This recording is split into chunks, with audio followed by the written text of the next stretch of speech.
예루살렘에는 온 가족이 함께 우상을 숭배하는 일이 만연해 있었습니다. 자식들은 나무를 줍고 아버지들은 불을 피우고 부녀들은 가루를 반죽해서 우상에게 제물을 바칠 이 과자를 만든다는 이 말씀은 바로 일가족 전체가, 가족 구성원 모두가 우상 숭배에 참여하고 있음을 보여준다고 할 수 있습니다. 가정에서 하나님의 말씀을 가르치고 또 배우며 온전한 마음으로 하나님을 섬기라는 하나님의 명령을 어기고 온 가족이 하나가 되어서 우상 섬기는 일에 힘을 쏟았다는 것입니다. 이렇게 그들은 다른 신들 앞에 제사하고 또 이 우상을 섬김으로 하나님을 경노하게 하였습니다. 그래서 하나님은 20절에 그 진노와 분노를 그 땅에 거하는 사람과 짐승과 나무에 부어 불같이 살라지게 하겠다라고 선언하고 계십니다. 이 우상 숭배와 온갖 죄악을 저지른 이 유다 백성을 향한 이 하나님의 진노와 분노는 예레미야 15장 1절 말씀 속에도 잘 나타나 있습니다. 예레미야 15장 1절입니다. 모세와 사무엘이 내 앞에 섰다 할지라도 내 마음은 이 백성을 향할 수 없나니 그들을 내 앞에서 쫓아내보내리라. 이 위대한 하나님의 사람 모세와 사무엘이 기도한다 해도 이 심판을 거두지 않으신다는 것입니다. 그들의 죄에 대한 진노를 내리기로 결정한 하나님의 마음이 얼마나 확고한지를 보여주는 것이죠. 이처럼 유다 백성들은 돌이키지 않는 자신들의 죄로 인해서 하나님의 진노의 심판을 피할 수 없게 된 것입니다. 그렇다면 오늘 말씀을 통해서 우리는 무엇을 적용할 수 있을까요? 바로 주의 말씀에 귀 기울이고 그 말씀에 순종하는 삶을 살아야 합니다. 오늘 본문 23절입니다. 오직 내가 이것을 그들에게 명령하여 이르기를 너희는 내 목소리를 들으라. 그리하면 나는 너희 하나님이 되겠고 너희는 내 백성이 되리라. 너희는 내가 명령한 모든 길로 걸어가라. 그리하면 복을 받으리라 하였으나. 하나님이 당신의 백성에게 원하신 것은 형식적이고 무의미한 제사가 아니라 당신의 말씀을 듣고 말씀에 따라 행하는 것이었습니다. 그러면 하나님이 그들의 하나님이 되시고 또 그들에게 복을 주겠다고 약속하셨습니다.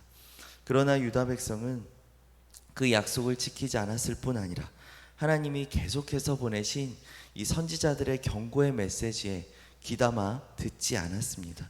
그래서 하나님은 예레미야에게도 네가 유다 백성에게 말씀을 전해도 그들은 듣지 않을 것이다. 또 불러도 대답하지 않을 것이다 라고 말씀하시면서 예레미야야 그들을 향해서 너희 하나님 여호와의 목소리를 순종하지 아니하며 교훈을 받지 아니하는 민족이라고 선언하라고 명령하시는 것을 볼 수 있습니다. 하나님께서 택하신 백성 이 이스라엘이, 그 자부심이 대단했던 이 이스라엘이 어쩌다 이 지경까지 된 것일까요? 그들은 바로 하나님의 말씀을 듣지 않았기 때문입니다. 정말 그분의 백성이라면 잘못했다 말씀하실 때, 선지자들을 통하여서 선언하실 때 고쳐야 하는데, 그분의 말씀에 귀 기울여야 하는데 그들은 도무지 듣지 않았던 것입니다. 심지어 하나님은 25절의 말씀처럼 이집트의 땅을 떠난 날부터 꾸준히 이스라엘 백성에게 예언자를 보내어서 오랜 시간에 걸쳐서 이 회개의 기회를 거듭해서 주시면서 그들이 돌이키기를 참고 기다리셨습니다. 하지만 하나님에게 돌아올 무수히 많은 기회들을 이 유다 백성들, 이스라엘 백성들은 잡지 못하였고 자기 방식과 또 고집대로 우상을 섬기면서 끝까지 하나님의 말씀을 듣지 않은 것입니다. 이처럼 하나님은 지금도 우리에게도 계속해서 말씀하고 계십니다.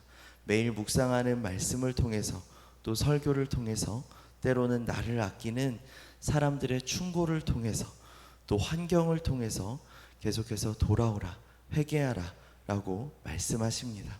나는 그 음성을 듣고 있는지 오늘 돌아보기 원합니다. 나 또한 세상의 삶이 좋아서 또 나를 만족시켜주는 어떠한 다른 우상들로 인해서 주님의 음성을 계속적으로 거부하고 있지는 않은지 오늘 생각해 보아야 할 것입니다. 사랑하는 새누리 성도 여러분, 이스라엘 백성들은 이 우상을 섬기면서 자기 마음대로 사느라고 하나님의 간절한 외침을 끝내 무시했기에 예레미야가 아무리 중보 기도를 해도 하나님의 진노와 심판을 피할 수가 없었습니다. 혹시 나도 그들처럼 하나님의 말씀을 듣지 못하게 하는 세상의 우상들이 있지는 않은지 먼저 나의 삶의 자리를 살펴보기를 바랍니다. 말씀보다 더 솔깃하게 하고 또 하나님보다 더 사랑하고 좋아해서 미처 내려놓지 못한 것들이 있다면 그것이 나의 우상인 줄 믿습니다.